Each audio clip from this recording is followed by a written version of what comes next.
The answer is no. And so when all of this went down, it was very public. It's one of the few times as Lieutenant Governor, as the #2, we always support the governor and what's happening. But I talked to him and said, I'm not comfortable with this. And he said, do what you need to do. And so when it was announced that there was going to be a special session, very publicly came out against that. And the food tax was a huge reason why.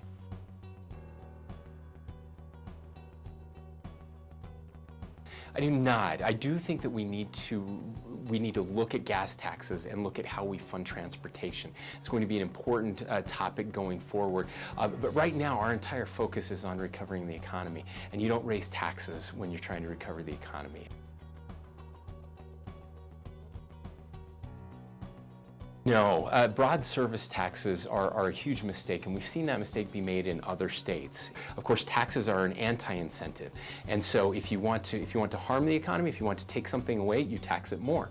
We definitely don't want to be taking away the explosion that we're seeing in the service economy. That would only hurt Utah, especially as compared to other states. And right now, we have a competitive advantage in the state of Utah. We want to maintain that advantage, especially as we're coming out of this new recession.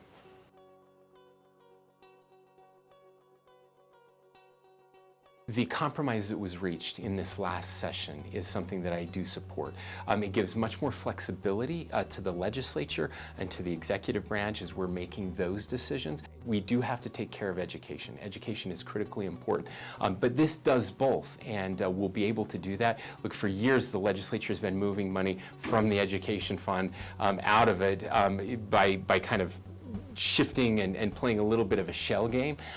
We don't have to do that anymore. We can be straightforward with taxpayers. We can let them know where their taxes are being spent, and we can make the right decisions based on the circumstances that are constantly changing.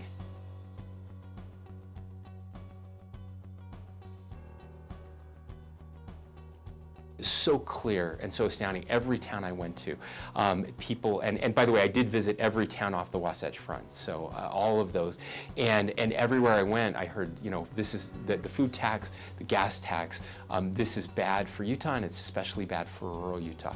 And it's true. We have to, just by nature of where we live, we drive more than people on the Wasatch Front.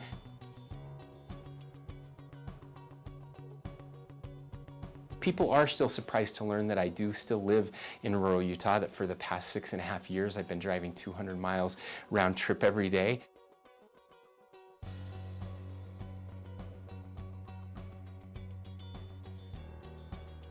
What I see with the inland port is that that's going to be funded with revenues that come in from the activity that is happening at the inland port to pay to locate there, and the commerce that is generated from having facilities like that will help pay for the infrastructure that is needed at the inland port. And so this doesn't have to be a huge tax burden to the citizens of the state of Utah. It can be a net gain to the citizens. Same thing is going to happen with the prison move at the point of the mountain.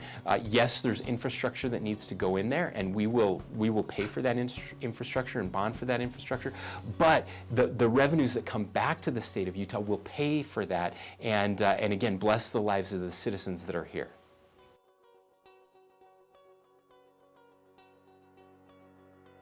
When I was the county commissioner in Sanpete County during the Great Recession, the staff and others and some other elected officials came to us and said, hey, to balance our budget, we have no choice but to raise taxes.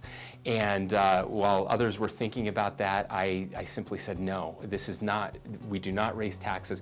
The citizens of our county are tightening their belts during this very difficult time. We're going to do the same thing here, and we'll come out better on the other end. And that's exactly what we did. Also have to give a quick shout out to my lieutenant governor who's running with me, Senator Deidre Henderson. She was one of only 2 Republican senators to vote against the tax reform that the referendum overturned. And it showed that she was willing to step up in a very difficult situation where there was tons of pressure coming from leadership and others. And she said, no, this is wrong. I'm going to vote against it. I stood up and said I'm opposed to it. And that's the way we will govern together.